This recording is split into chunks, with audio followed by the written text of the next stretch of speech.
Thanks so much for coming around. We all know that the universe is expanding, right? Well, if you weren't aware, now you are. We live in an expanding universe, every galaxy is flying away from every other galaxy. This naturally leads to a common question: if the universe is expanding, what's it expanding into? More universe? Nothing. Something resembling a vague fog? Where's the edge of our cosmic soap bubble? Well, our universe does have an edge, that is, if by our universe, you mean the observable universe. The speed of light is just that, a speed, and the universe has only been around for so long, about 13.77 billion years, which means only so much of the universe has been revealed to us via the light that has traveled those vast cosmic distances. And what's outside our observable limit? That one's easy. It's just more stuff, like galaxies and black holes and new, fantastic varieties of cheese. It's forever unreachable by us, sure, but it's still over there. Our expanding universe, age, history and other facts. From our perspective, it looks like we're at the center of everything, and every single galaxy is flying away from us. So that, naturally, leads to the there's got to be an edge line of reasoning. But let's say you hopped over to Andromeda, our nearest galactic neighbor. From that new vantage point, it still looks like you're at the center of the universe and everything is flying away from you. Now let's go really crazy and pretend we can teleport you to the most distant observable galaxy, on the far edge of our observational reach. Guess what? Yup, from your position, it looks like you're at the center of the universe, and every galaxy including the distant Milky Way is racing away from you. That's what we mean when we say the universe is expanding. Every galaxy is receding from every other galaxy, with a few minor exceptions from local mergers. Is 4 light years away. If there are aliens there, the Earth they see is still in 2010, just about to invent the iPhone 4. The Milky Way, our home galaxy, is 100 billion suns strong and 100,000 light years edge to edge. From the far side, modern humans don't exist. The Earth they see has not evolved us yet. Now, I know what you're all wondering, and the answer is yes. There is a South Pole, and yes, it's candy-striped. There are, however, no penguins at the South Pole, and with good reason. It's 1,200 kilometers from the coast, a barren, desolate place, a frozen ocean, a desert of ice extending to the horizon in every direction. It takes a week of travel to get there, 5 long flights from Pearson, and the trip alone transforms you from happy-go-lucky adventurer to a sleep-deprived, grizzled veteran of airports and layovers. As humans, we have a hard time dealing with scales beyond our own. We can handle a neighborhood, maybe a city, but larger scales, nations and continents, can be hard to absorb. Galaxies span enormous scales, but we can see farther, beyond our own local group, billions of light years away, to ancient filaments of galaxies stretching their way across the universe and backwards through time. Honestly, we have pictures of this. That is what telescopes do all day now. And we can see past that, to a time before galaxies, before stars, to a dark and dead universe. And we can see past that. Telescopes are more than esoteric devices, overgrown spyglasses that let us peer at something a little farther away. They let us see the entire history of existence laid bare before our eyes. The farthest thing we can see is not an edge to existence. As far as we know, space continues forever in all directions. Not an edge, but a beginning.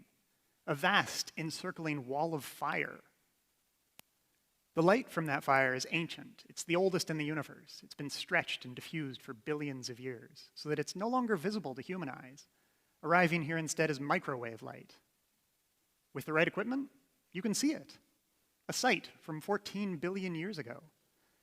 A baby picture of the universe. Now, to see that light, you need a few things. One is a camera that can detect microwaves. Another is a desert, because water vapor, moisture, absorbs microwave light. A third is stable air. On most of the planet, the daily rise-set of the sun heats and cools the atmosphere, stirring things up. The South Pole is an awkward, inaccessible, and uncomfortable place to build and operate a telescope, but it is the driest place on Earth. All the water bound up in a 3-kilometer thick sheet of ice underfoot.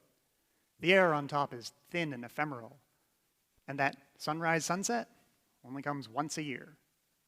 I went to the driest place on Earth, one of the coldest places on Earth, to see a fireball from 14 billion years ago. The first moments of the universe's life were spent in frenzied existence. Space was filled with an unimaginable inferno, and it was expanding fast. This is the Big Bang, the thing we've all heard of, the birth of our cosmos. But it was growing, and as it grew, that inferno calmed. The bang became a flame, a plasma, expanding and always cooling. Travel to and from the South Pole is only possible 3 months of the year, when it's warm enough to get a plane in. Warm here meaning minus 50 C. Those 3 months are a mad rush of activity, planes coming and going every day, bearing loads of people, cargo, fuel, supplies. And the station works 24/7 to get things ready, because everybody knows winter is coming. The schedule is made a little bit easier by the constant sunlight. From September through March, the sun never sets. Day fairly quickly loses all meaning. I lapsed into a 36-hour rhythm, working for 24 until I could no longer stand, then collapsing and sleeping for 12.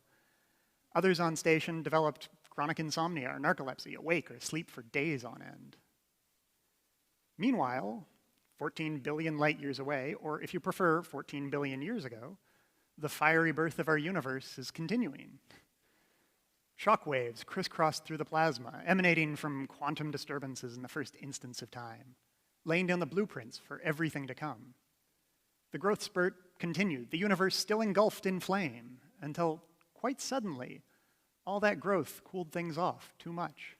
The fire winked out, technically the plasma recombined, matter no longer able to see or feel the light that filled the universe.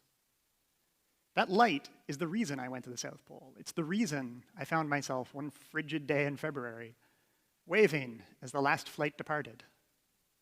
There's a moment as that plane disappears into the distance when it clicks. The reality of the situation hits home.